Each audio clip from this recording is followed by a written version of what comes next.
بسم الله الرحمن الرحيم يا ربي لك الحمد كما ينبغي لجلال وجهك وعظيم سلطانك نحمده ونصلي على رسوله الكريم أما بعد فأعوذ بالله من الشيطان الرجيم بسم الله الرحمن الرحيم ربنا لا تزغ قلوبنا بعد إذ هديتنا وهب لنا من لدنك رحمة إنك أنت الوهاب رب اشرح لي صدري ويسر لي أمري واحلل عقدة من لساني يفقهوا قولي آمين اللهم فقهنا في الدين اللهم إنا نسألك علما نافعا وعملا متقبلا ورزقا طيبا آمين يا أرحم الراحمين السلام علیکم ورحمۃ اللہ وبرکاتہ۔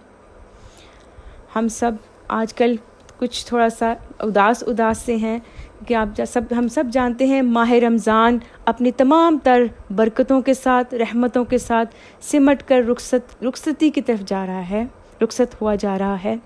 تو بندہ مومن، ایک مومن بندہ جو ہے وہ اس معزز مہمان کو حسرت لیے رخصت کرتا ہے۔ اس کے دل کی کیفیت، ایک مومن بندے کے دل کی کیفیت یہ ہوتی ہے کہ حق تو یہ ہے کہ حق ادا نہ ہوا، حق تو یہ ہے کہ حق ادا نہ ہوا، نہ جانے اس کے بعد دوبارہ آمد پر ہم استقبال کو موجود ہوں گے بھی یا نہیں، اس کے دوبارہ آمد پر اگلے سال ہم اس کے استقبال کے لیے موجود ہوں گے بھی یا نہیں۔ تو اس کیفیت میں اللہ سبحانہ تعالیٰ نے شوال کے 6 روزوں کا بھی اہمیت سامنے رکھی کہ جس نے رمضان کے روزے رکھے اس کے بعد شوال کے 6 روزے رکھے تو گویا کہ اس نے سال بھر کے روزے رکھے۔ یہ اہمیت ہے شوال کے روزوں کے بھی ساتھ، اس طرح پورے سال کے روزوں کی یہ اس کا ثواب ملتا ہے۔ یہ صحیح مسلم کی حدیث میں نے نبی اکرم صلی اللہ علیہ وسلم کا ارشاد آپ کے سامنے رکھا ہے۔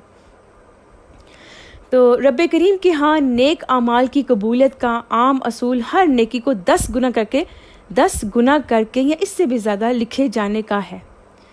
یہاں پر فرمایا کہ اگرچہ روزے کا اجر اس پابندی سے ماروا ہے، یعنی کہ اللہ سبحانہ تعالیٰ ارشاد فرماتے ہیں کہ روزہ میرے لیے ہے اور میں ہی اس کا اجر دوں گا، بے حساب اجر۔ یہ اللہ سبحانہ تعالیٰ بہتر جانتے ہیں کتنا اجر ہے اس کا۔ تو یہاں پر جب شوال کا چاند اپنے ہمراہ عید کا خوبصورت تحفہ لے کر آتا ہے، چاند جو شوال کا ہے وہ خوبصورت تحفہ عید کا لے کر آتا ہے، تو ہر قوم کے لیے عید ہے۔ اسلام یعنی کہ جب چاند نکل آیا تو ہر قوم یعنی کہ مسلمان قوموں کے لیے عید ہے۔ تو اسلام اعتدال اور توازن کو وہ خوبصورت دین ہے، اسلام اعتدال اور توازن کا خوبصورت دین ہے وہ، جس میں نہ یہود کا غرق دنیا ہے نہ نصارہ کا ترک دنیا ہے۔ اس بات کی سمجھ آئی کہ یہودیوں کا نہ غرق دنیا کہ دنیا میں ہی غرق ہو جانا، اور نہ عیسائیوں کا ترک دنیا ہے۔ عید کا دن حشاش بشاش شکر گزاری کے ساتھ اللہ کے اس تحفے کو منانے کا دن ہے۔ دنیا کے گلوبل ولیج بننے اور دنیا بھر کی تہذیبوں کی ٹیلی ویژن سے نکل کر سرسراتے کیڑوں جیسی طرح طرح کی بلائیں آج ہماری پاکیزہ اجلی تہذیب اور معاشرے کو آلودہ کر رہی ہیں۔ 2 صدیوں کی ذہنی غلامی اب کیا ہے، جسمانی آزادی کے باوجود بھی اس میں اب یہ یعنی کہ ملاوٹ شامل ہے۔ کیا کہ جشن منانے کے تصورات جو ہیں مسلمانوں میں آج کل، وہ عیسائی اور یہودی ہندو دنیا سے ہمارے ہاں امنڈ چلے آ رہے ہیں، اس میں مکس ہو رہے ہیں۔ تو یہاں پر اس کے منانے میں عیش و عشرت، راگ رنگ، بے حیائی، اختلاط ہماری عیدوں کو بھی آلودہ کر رہا ہے۔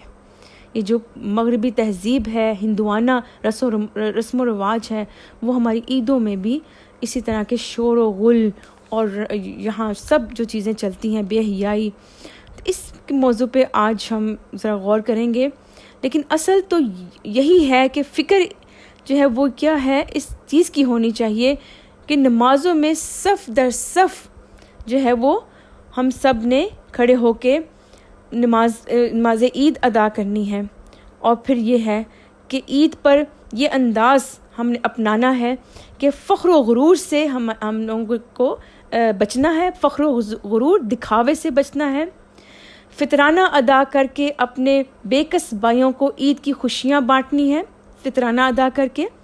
اور یہ ہے کہ یہ ہمارے روزوں کی قبولیت سے پہلے یہ ہونا، مطلب قبولیت سے پہلے مطلب یہ عید سے پہلے ہم نے عید کی نماز سے پہلے ادا کرنا ہوتا ہے، قبولیت کا ہوتا ہے۔ جو کمی کوتاہی خطا رہ گئی اس کی مغفرت کا سبب بنے گا فطرانہ انشاءاللہ تعالیٰ۔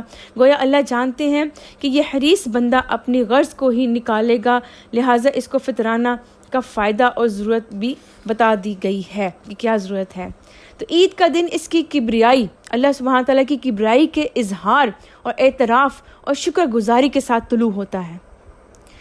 یہاں پر اور اللہ سبحانہ تعالیٰ ارشاد فرماتے ہیں سورۃ البقرہ میں، جس ہدایت سے اللہ نے تمہیں سرفراز فرمایا اس پر اللہ کی کبریائی کا اظہار و اعتراف کرو اور شکر گزار بن جاؤ۔ اللہ تعالیٰ نے اس دور میں 6 ارب یا 7 ارب لگا لے انسانوں میں سے چن کر نکالا ہے، 1.5 سے 2 تو نہیں، پورے امت مسلمہ کو نکالا ہے۔ تو اس پر اللہ کی کبریائی اور شکر گزاری ہم پر لازم ہے۔ بے شک جتنا بھی اس چیز کا شکر ادا کریں کم ہے۔ اللہ سبحانہ تعالیٰ نے تمام انسانوں میں ہم سے اور چھانٹ کر ہمیں مسلمانوں میں پیدا فرمایا، آمین۔ بے شک بہت شکر اللہ کا۔ اسی لیے عید کے دن کا آغاز ترانہ تکبیر و تمہید و تحلیل سے ہونا چاہیے۔ تکبیر، تمہید، اللہ اکبر لا الہ الا اللہ، جو ساری تکبیر ہے، تحلیل سے ہونا چاہیے۔ یہ وہ کلمات ہیں، یہ وہ کلمہ ہے جس پر نبی اکرم صلی اللہ علیہ وسلم نے آسمان کے دروازے کھول دیے جانے کی اطلاع دی ہے۔ صحیح مسلم کی حدیث ہے یہ، سبحان اللہ۔ تو دنیا اپنے جشنوں پر گاتی بجاتی ڈھول باجے پیٹتی ہے، تو بندہ مومن اپنے محبوب حقیقی کی کبریائی کے ترانوں کی پاکیزگی سے ہواؤں کو، فضاؤں کو معطر کرتا ہے، سبحان اللہ۔ فرشتوں کی ہم نوائی ہوتی ہے اس کے ساتھ۔ تو تکبیر اور شکر گزاری صرف ایک دن اور اس کے ترانوں پر محیط نہیں، بلکہ عملی زندگی میں اللہ کی کبریائی قائم کرنے، زندگی کے ہر دائرے میں اللہ کے احکام کو بالاتر رکھنے میں چھپا ہوا ہے، ان تکبیرات کو بلند کرنا۔ تو ہدایت کی خوش شکر گزاری کتاب و ہدایت کا علم حاصل کرنے میں ہے۔ ہم نے کتاب اللہ کا علم حاصل کرنا، کتاب ہدایت کا علم حاصل کرنا ہے، تو پھر ہمیں صحیح معنوں میں اللہ کا شکر ادا کرنے کا شعور آتا ہے۔ زندگی کے تمام شعبوں کے علوم، تعلیم، تعلم کی بنسبت کیا ہے؟ قرآن کا علم اولین اہمیت کا حامل ہے، اور یہ قرآن کا علم ہم نے الحمدللہ رمضان المبارک میں کوشش کی، اس کو سمجھنے کی، اس کو پڑھنے کی۔ تو قرآن کے فہم و عمل کے لیے مطالعہ حدیث بھی ہوتی ہے ساتھ، اس کی تفسیر کو، اس کی سمجھنے کے لیے اس کو، اور باقی ہر کتاب اس کے بعد درجہ بدرجہ اپنا مقام رکھے گی۔ تو نبی کریم صلی اللہ علیہ وسلم کے ہاں عید کا دن شوکت اسلام کے اظہار کا دن ہوتا تھا۔ ایک راستے سے جانا، دوسرے سے واپس آنا، فضاؤں کا تکبیروں سے معمور ہونا۔ لیکن آج پارٹی لیڈروں کے لیے گلے پھاڑنے والے تکبیر کے لیے عید کے دن آواز بھی اونچی آواز نہیں کرتے لوگ، لیکن یہ اونچی آواز سے تکبیرات پڑھنی ہیں۔ نبی کریم صلی اللہ علیہ وسلم کا یہی طریقہ سنت ہے۔ مدینے میں ان کے ہاں اسلام کی شوکت و قوت کے مظاہرے ہی کے لیے کوئی بھی گھر نہیں ٹھہرتا تھا۔ مدینے میں گھروں میں کوئی لوگ ٹھہرتے نہیں تھے۔ چاروں جانب دشمنوں کے بیچ مرد، عورتیں، بچے سب ہی عیدگاہ پہنچتے تھے۔ تو یوم عید کو اسی اسلاف کے جذبے سے منایا جاتا تھا، اور یہی ایمان کا تقاضا ہے۔ لیکن آج کا المیہ یہ ہے اس وقت کا کہ ہر وقت باہر جانے والی جو عورت ہے اس کو یہ پتہ چل گیا کہ خواتین دور اول میں تراویح اور عید کے لیے جایا کرتی تھیں، لہٰذا نکلنا ہے۔ کیسے نکلنا ہے اس کی نہ کوئی تعلیم ہے، نہ کوئی تہذیب، نہ کوئی تربیت ہے آج کی عورت کو، کہ بازاروں میں گھومتے پھرتے بے پردہ وہ چلے جانا ہے، لیکن عیدگاہ میں نہیں جانا، نماز تراویح کے لیے نہیں جانا۔ رنگ رنگیلے خوشبودار حلیوں میں نکلتی ہیں باہر خواتین۔ تو یہ اس چیز سے منع فرمایا گیا۔ اسلام میں یہ طریقہ کار نہیں ہے۔ یہ عالم یہاں پر یہ ہونا چاہیے کہ باحجاب عورت کے پاس سے گزرنے پر خوشبو محسوس کر کے حضرت ابو ہریرہ نے ڈانٹ ڈپٹ کیا تھا۔ یہاں پر حضرت ابو ہریرہ کی میں بات آپ کے سامنے رکھتی ہوں کہ اے خدا کریم کی بندی، کیا تو مسجد سے آ رہی ہے؟ ایک عورت مسجد سے آ رہی، خوشبو لگائی ہوئی تھی اس نے، تو پوچھا حضرت ابو ہریرہ نے، کیا تو مسجد سے آ رہی؟ اس نے کہا ہاں۔ بولے میں نے اپنے محبوب صلی اللہ علیہ وسلم کو یہ فرماتے ہوئے سنا ہے کہ جو عورت مسجد میں خوشبو لگا کر آئے اس کی نماز اس وقت تک قبول نہیں ہوتی جب تک وہ گھر میں جا کر غسل جنابت نہ کر لے. استغفر اللہ. یہاں پر یہ معاملہ آ گیا کہ زرق برق لباس، اگر نماز پڑھنے عید کی جانا ہے زرق برق لباس کے ساتھ نہیں، اور اس میں کور کر کے لباس کو اور خوشبو لگا کے نہیں، بالکل بھی نہیں. تو یہ ساری عید کی تھوڑے سے آداب ہیں جو کہ میں کل شیئر کر لوں سب کے ساتھ. اور یہاں پر تو ہاں جی، تو عید کی جو نماز ہیں وہ کے لیے جانا سب خواتین کا عیدگاہ میں جانا ضروری ہے. ٹھیک ہے، تو یہاں پر اور کیا بات، ہاں جی، عید کے بارے کے عید کے حوالے سے کوئی اہمیت تھوڑی سی میں آپ کے سامنے احادیث کی روح سے میں سامنے لے کے آتی ہوں. وہ یہ ہے کہ جی نبی کریم صلی اللہ علیہ وآلہ وسلم پر یہ سن 2 ہجری میں عید کی نماز جو ہے آپ نے ادا کی 2 ہجری میں. تو اہل مدینہ اس سے پہلے جاہلیت کے زمانے کے 2 دن منایا کرتے تھے. نبی کریم صلی اللہ علیہ وآلہ وسلم نے فرمایا ان 2 دنوں سے بہتر دن 2 ہیں، عید الاضحیٰ اور عید الفطر. تو اس کے بعد یہاں پر ہاں جی عید کے حوالے سے اور اہمیت آپ کے سامنے میں رکھتی ہوں کہ نبی کریم صلی اللہ علیہ وسلم نے فرمایا کہ جب عید الفطر کی صبح ہوتی ہے تو اللہ تعالیٰ تمام شہروں میں فرشتوں کو بھیج دیتے ہیں. وہ فرشتے اس پر اتر کر گلی کوچوں اور راستوں میں کھڑے ہو کر پکارتے ہیں. فرشتوں کی آواز کو جنوں اور انسانوں کے علاوہ سب سنتے ہیں. فرشتے کہتے ہیں اے محمد صلی اللہ علیہ وسلم کی امتیوں، تم اپنے رب کی طرف نکلو جو بہت انعام عطا فرماتا ہے اور بڑے بڑے گناہوں کو معاف فرماتا ہے. سبحان اللہ. صبح ہوتے ہی تمام شہروں اور کوچوں میں جو ہے فرشتے اترتے ہیں. نبی کریم صلی اللہ علیہ وسلم نے فرمایا ہر عید پر خوبصورت، نبی کریم صلی اللہ علیہ وسلم زیب تن فرمایا کرتے تھے لباس. تو آپ نے ہاں جی کہ دن سے نکل، ہاں جی یہ بھی آپ کے جہاں سب طریقہ بتایا جا رہا ہے، آپ کی سنت بتائی جا رہی ہے کہ جی کھجوروں کے ساتھ بھی آپ کھجوریں تناول فرماتے واپس آ کے عیدگاہ سے.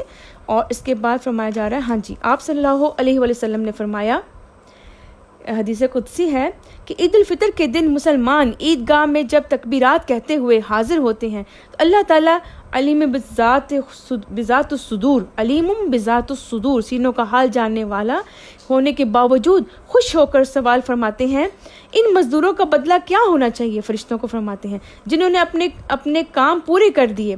فرشتے عرض کرتے ہیں اے ہمارے معبود آقا، ان کا بدلہ یہی ہے کہ انہیں پوری مزدوری دی جائے. اللہ سبحانہ تعالیٰ فرماتے ہیں کہ اے میرے فرشتوں تم گواہ رہو کہ میں ان کے رمضان کے روزوں اور قیام کی وجہ سے ان پر راضی ہو گیا ہوں اور ان کو بخش دیا ہے. اللہ تعالیٰ فرماتے ہیں اے میرے بندو تم مجھ سے سوال کرو، مجھے اپنی عزت و جلال کی قسم اس اجتماع میں دنیا اور آخرت کی جو بھلائی مانگو گے تمہیں دوں گا اور تمہارا خصوصی خیال رکھوں گا. مجھے اپنی عزت کی قسم جب تک تم مجھ سے ڈرتے رہو گے میں تمہاری خطاؤں سے درگزر کرتا رہوں گا. سبحان اللہ. مجھے اپنی عزت و جلال کی قسم میں تمہیں مجرموں میں ذلیل و رسوا نہ کروں گا.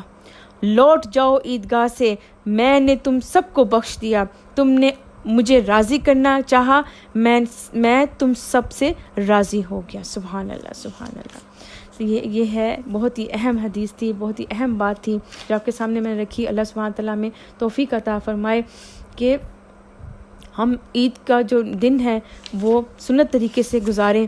اس کے علاوہ جو باقی روزے جو 1-2 رہ گیا روزہ اس کو بھی بہترین جو عبادت ہے اس کو بہترین سے بہترین عبادت، تھوڑا بہت جس کا کمی بیشی رہ گی عبادت اچھے سے اچھی عبادت کرنے اور زیادہ سے زیادہ اس وقت کو، اس قیمتی وقت کو اس کو عبادت میں گزارنے، اللہ سبحانہ تعالیٰ کی یاد میں گزارنے میں گزاریں.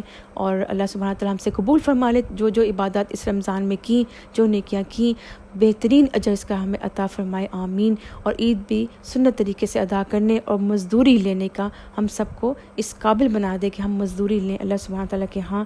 آمین ثم آمین. وآخر دعوانا ان الحمد للہ رب العالمین وصلی اللہ علی خیر خلقہ محمد صلی اللہ علیہ وسلم. آمین. سبحانک اللہم وبحمدک نشہد ان لا الہ الا انت نستغفرک ونتوب الیک. آمین. السلام علیکم ورحمۃ اللہ وبرکاتہ.